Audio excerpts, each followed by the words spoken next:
Hello दोस्तों, नमस्कार। स्वागत है आपका एडवांस एग्रीकल्चर यूट्यूब चैनल में। दोस्तों, आज की इस वीडियो के माध्यम से हम बात करने वाले हैं सोयाबीन की फसल पर फूल की स्टेज पर होती है तो क्या हमको 1261 का स्प्रे करना है, 1340 या फिर 05234।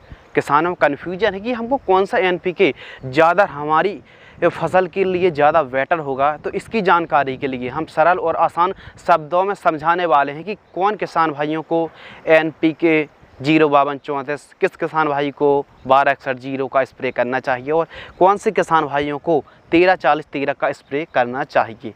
वीडियो को बिना स्किप किए वीडियो को अंत तक पूरा वॉच करें। देखिए एनपीके क्या है।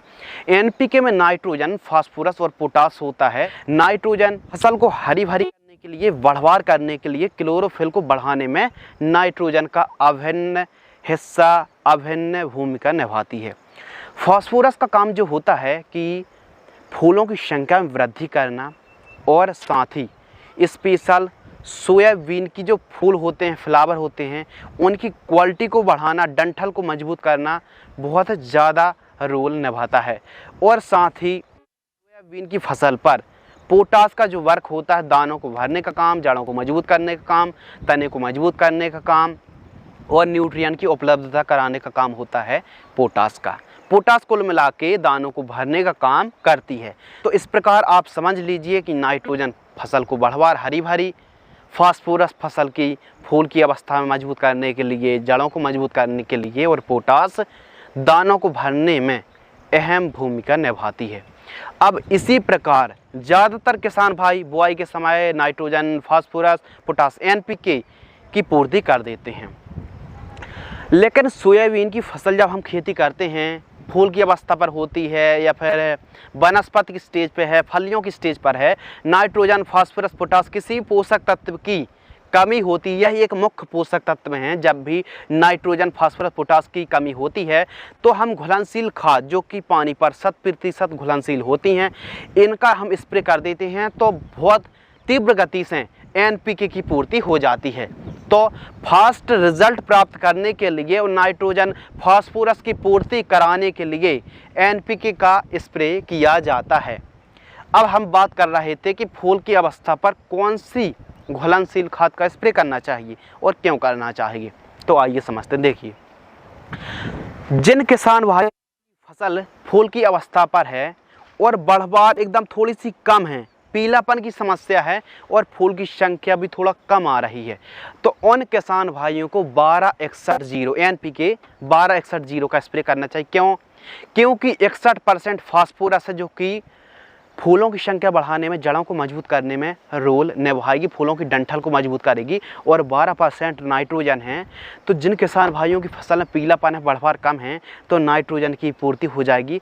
उन किसान भाइयों को स्प्रे करना चाहिए 1261। जिन किसान भाइयों की फूल कम आ रहे हैं या फिर थोड़ा सा फसल में कम बढ़वार है, फसल में पीलापन है, तो 1261 15 लीटर पानी में 100 ग्राम की दर से स्प्रे कर लीजिए। ये बात हो गई कि जिन किसान भाई पीलापन है, कम फल फूल आ रहा है, तो उनके लिए सूटेबल है 1261, है ना। अब बात करते हैं जिन किसान भाइयों की फसल में एकदम फसल हरी भरी है, फल और फूलों की संख्या बढ़ानी है, केवल फूलों की और फलियों की संख्या बढ़ानी है, उन किसान भाइयों को फास्फोरस और पोटास युक्त खाद जैसे 05234 है। एनपीके 05234 से 52% फास्फोरस और 34% पोटास का कॉम्बिनेशन है, उन किसान भाइयों को स्प्रे करना चाहिए। कुल मिला के कह सकते हैं कि जिन किसान भाइयों की फसल एकदम हरी भरी है फूल की स्टेज पर, उन किसान भाइयों को 05234 का स्प्रे करना चाहिए। फूल की संख्या भी बढ़ेगी और फलियाँ भी काफ़ी अच्छे तरीके से लगेंगी। अब बात करते हैं जिन किसान भाइयों की फसल में पीलापन की भी समस्या है, फल फूल कम भी आ रहे हैं और बढ़वार भी फसल नहीं ले रही है, और फलियों की संख्या भी आए, फूलों की संख्या भी अच्छी आए, बढ़वार भी अच्छी ले, तो इसके लिए आप एनपीके 1340 का स्प्रे आप कर सकते हैं। इससे फूल की संख्या भी अच्छी आएगी और हमारी फसल हरी भरी भी अच्छी होगी और काफ़ी लाजवाब रिजल्ट देखने के लिए मिलेंगे। एक बार हम और रिपीट कर रहे हैं, आपकी फसल में पीलापन है, कमजोर है और हाइट थोड़ी सी कम है, तो 1261 का स्प्रे करें। और यदि आपकी फसल में पीलापन की समस्या नहीं है, केवल फूल की संख्या में वृद्धि हो और फल की संख्या में वृद्धि हो और पीलापन की समस्या नहीं है, बढ़वार भी काफ़ी अच्छी है, तो वे किसान भाई 05234 15 लीटर पानी में 100 ग्राम की दर से आप स्प्रे कर सकते हैं।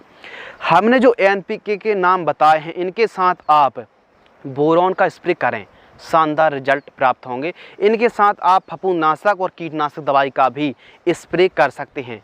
ज़्यादातर कहा जाता है कि ज़्यादातर कॉम्बिनेशन मिक्स नहीं करना चाहिए, एक साथ स्प्रे नहीं करना चाहिए।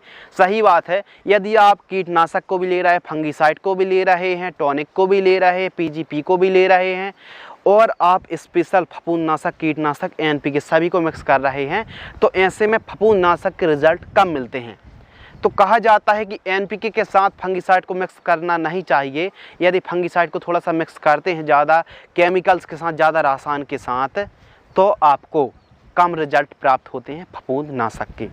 तो फंगीसाइड को कीटनाशक के साथ, टॉनिक के साथ मिक्स करें, ज़्यादा NPK के साथ मिक्स करके प्रयोग नहीं करना चाहिए।